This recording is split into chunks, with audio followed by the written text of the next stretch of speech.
Hello and welcome back to the Geordie Pig Investor channel, where we delve into the world of dividend investing to help you build a portfolio that pays you. Today I'm diving into a big move I just made. I sold my entire position in Diageo. That's right, the giant behind some of the world's most famous drinks is no longer in my portfolio.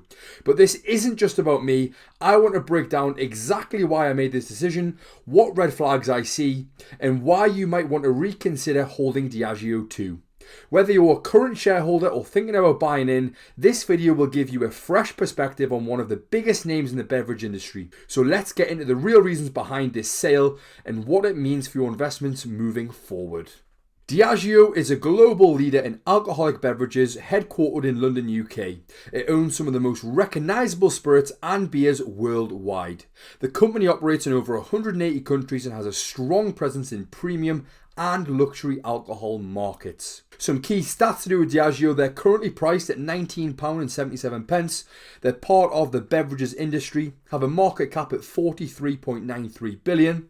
When public back in 1997, have a very disappointing 0-year growth streak and a rather low 5-year dividend growth rate, only 2.95%. They do boast a 3.98% dividend yield, which is one of the highest the company has ever seen it. On their year-to-date performance, we can see from the graph they're currently down 22.09%, and I'm going to dive a little bit deeper into why I think this isn't a good opportunity to buy and how they are a potential value trap. Over the past 3 and 5 years, Diageo has experienced significant fluctuations in its share price, influenced by various internal and external factors. This is clearly highlighted from the graphs I'm just showing you on screen right now. As you can see, from the 2020 to 2022, the price actually climbed quite nicely, but since then has been on an extremely bad run. If you had held Diageo stock for 5 years, then you'd be down over 24% on your current position, and even with dividends included, you would still be slightly in the red, which is awful considering the Vanguard S&P 500 ETF is up over 108% over the same time period, and that's without even including the dividends. The 3-year chart is even worse, as you would be down over 46%, with the price being £36 in 2023 compared to only £19 right now. In today's video, I'll be looking closer into why the share price has performed so badly in recent times and why I think Diageo is not a good option for your portfolio right now. First up, we're going to have a look at Diageo's free cash flow. From the normal FCF chart, it looks like Diageo has slowly increased free cash flow over the last 20 years, with a peak in 2021. Their free cash flow back in 2015 was 1.9 billion, and it now sits at 2.6 billion. So it looks like it has steadily increased over this time period. Or has it? When I show you the adjusted for inflation chart, you can see that it shows an even worse picture. Their FCF back in 2015, when adjusted for inflation, shows it being only just over 2.4 billion compared to only 2.7 billion right now. This also shows their true 10-year CAGR is only at 3%, with a 3 and 5-year CAGR both being negative. Certainly not a very pretty viewing. Now, if we do look at some positives to this, they do still have a positive FCF and have not seen it go negative at all in the last 20 years, even through the financial crash in 2008. And their current payout ratio is fairly healthy, sitting at 63%, so you would think it wouldn't be at risk of being cut. Well, I suppose you can think again on that one.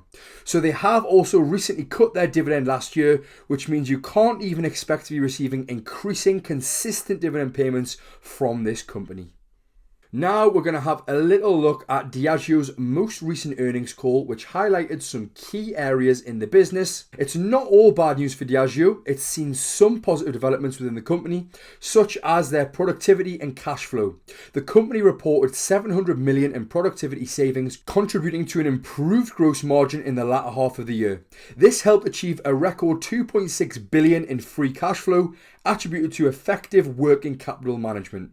They also saw market share stability. They maintained or grew market share in over 75% of net sale values across measured markets, indicating resilience in a competitive landscape. But Unfortunately, that's as far as the positives go from that most recent earnings call, with Diageo seeing sales and profit decline. Diageo experienced a 0.6% decline in organic net sales for fiscal 2024, with the Latin America and Caribbean regions noticeably underperforming. As well as this, operating profit decreased by 4.9% to $3.2 billion in the second half of 2024. Diageo also reported a 1.3% decline in sales and a 3.3% drop in pre-tax profit. The company cited geopolitical volatility in a challenging consumer environment as key factors. Sales volumes contracted by 5.3%, indicating reduced consumer demand. They also had withdrawal of growth targets. Due to uncertainties surrounding potential US tariffs and weakened demand in key markets, Diageo withdrew its long-standing sales growth targets, signaling caution about future performance. Some further concerns with Diageo being the tariff pressures. Recent US tariffs on UK and European imports are expected to reduce Diageo's annual profits by approximately $150 million. While the company plans to mitigate about half of this impact through internal measures, the specifics remain unclear. This development has prompted Diageo to initiate a $500 million cost-cutting plan over 3 years, which may affect its global workforce. They also have their shifting consumer behaviours. The rise of weight loss drugs such as Ozempic are influencing consumer habits, leading to decreased alcohol consumption. These medications appear to dampen reward pathways in the brain, reducing cravings for alcohol. This trend poses a potential long-term threat to alcohol sales, impacting companies like Diageo. Then you also have the decline in key sales and profitability. As we just mentioned, this is something that really cannot be ignored, and the decline in key sales across some of its usual reliable brands only strikes more concerns for the future of this company. And it doesn't stop quite there. Another concern with Diageo is the management and strategic uncertainty. Under CEO Deborah Crew, Diageo has faced criticism for its handling of recent challenges.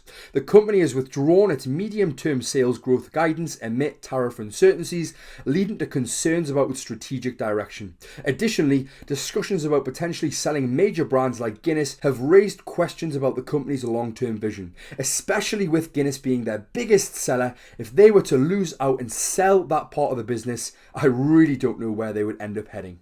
You then have their external market pressures. The UK's low market valuations have attracted activist investors targeting companies perceived to have poor management or underperformance, potentially leading to strategic disruptions. Another external market pressure is Diageo's operations are susceptible to international security threats, terrorism, and national hazards, which could impact employee safety and disrupt business activities. And finally, you have the technical indicators and analyst sentiment. Technical analysis indicates bearish signals for Diageo stock, with both short and long-term moving averages suggesting a negative trend. Analysts have issued a consensus hold rating reflecting cautious temperament amid the company's current challenges. What does this mean for Diageo?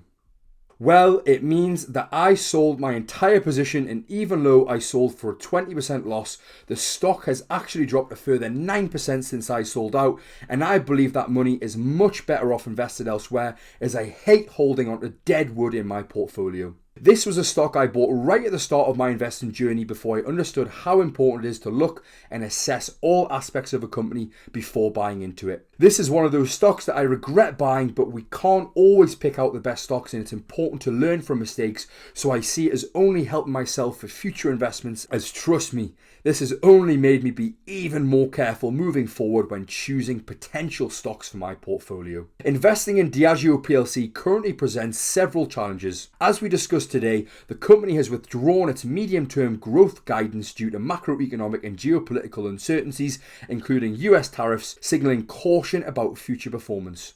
Additionally, Diageo faces declining alcohol consumption trends, partly attributed to the rise of cannabis use and also people preferring unbranded drinks that are a cheaper alternative or making healthier life choices. Analysts have also lowered earning expectations for the current and next fiscal year, and Diageo's 5-year dividend growth rate at only 2.95%, coupled with the recent dividend cut, has alarm bells ringing in every direction. And that's a wrap on why I dumped Diageo faster than your mate ditches a Guinness when it's his round at the bar.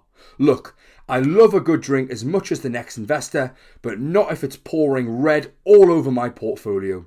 Diageo might be great at making spirits, but right now their financials are looking a little distilled. If you enjoyed this video, smash that like button like it's happy hour, subscribe for more brutally honest investing takes, and drop a comment if you think I've gone completely sober on this one or if you're selling too. Thanks for watching. For now, this is the Geordie Pig Investor, over and out.